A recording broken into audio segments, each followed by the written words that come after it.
Nosferatu ending explained. What happens in Ellen and Orlok's final encounter? Robert Eggers' gothic horror movie Nosferatu adapts a familiar vampire tale, but infuses a new level of skin-crawling dread into its narrative, which ends with a singular moment of simultaneous violence and desire. The original Nosferatu is an interpretation of Bram Stoker's gothic horror novel Dracula, and the similarities between the overarching plots are very obvious for those familiar with the novel. However, director Robert Eggers chose to adapt Nosferatu due to the simplicity of its narrative and the emphasis on a female character as the heroine. Nosferatu stars Lily Rose Depp as Ellen Hutter, a newly married young woman in 1830s Wisborg, Germany. Ellen's husband Thomas, Nicholas Holt, is summoned to Transylvania to execute a contract on behalf of the real estate firm he works for, and finds himself in the clutches of the eccentric Count Orlok, Bill Skarsgård.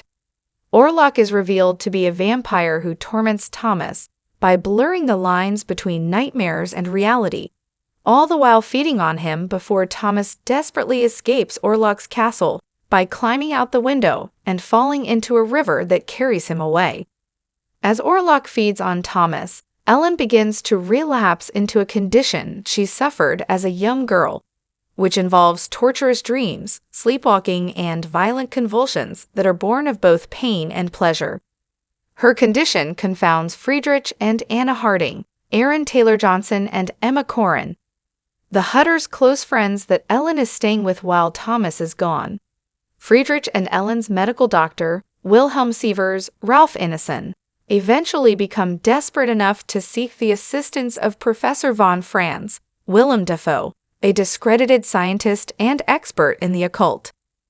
With von Franz's help, they begin to unravel the true nature of Ellen's condition, just as the still-alive Thomas makes it back to Wisborg, with Orlok arriving in the city shortly after.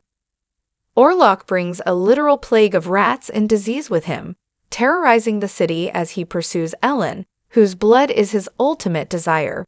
The devastation escalates until Thomas, Sievers, and von Franz resolve to kill Orlok in his coffin while he sleeps, but while they invade his castle, Ellen invites Orlok into her bedroom for one final confrontation that will decide the fate of the city. Why Count Orlok wanted to feed on Ellen? When Orlok first arrives in Wisborg, he confronts Ellen in her home, ultimately revealing that it was she who summoned his evil in the first place.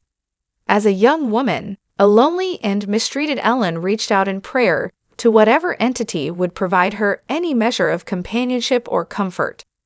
Given that she had some sort of extrasensory psychic ability, she actually managed to connect with the demon vampire Orlok, who she pledged herself to and began an unholy psychic relationship with.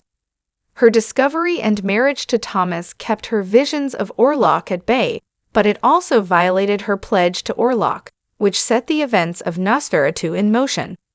Orlok's connection to Ellen was physically and emotionally significant, although to call it love would be incorrect.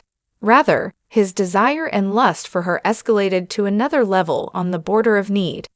It spurred him to reach out to Herr Nock, Thomas' employer, to send the young man to Orlok. He deceived Thomas into signing an agreement, written in a foreign language, which Orlok brushed off as a formality of his own customs, that he believed to be related to Count Orlok's real estate venture in Wisborg, when in reality he was formally agreeing to dissolve his own marriage to Ellen. With Thomas' side of their marital covenant dissolved, Orlok needed Ellen to formally agree to repledge herself to him, which is why he traveled to Wisborg himself. Only then could he satisfy his desire for Ellen's blood, when she had agreed to connect herself to Orlok of her own free will. How Ellen killed Count Orlok.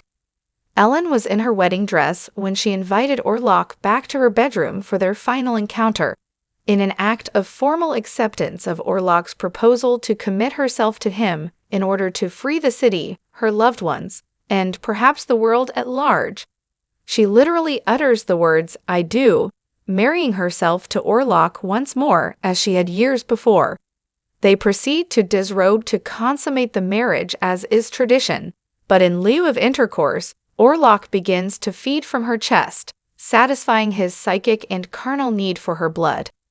The name Nosferatu is believed to be an alteration of the antiquated Romanian word Nosferatu, which is loosely translated to the offensive one.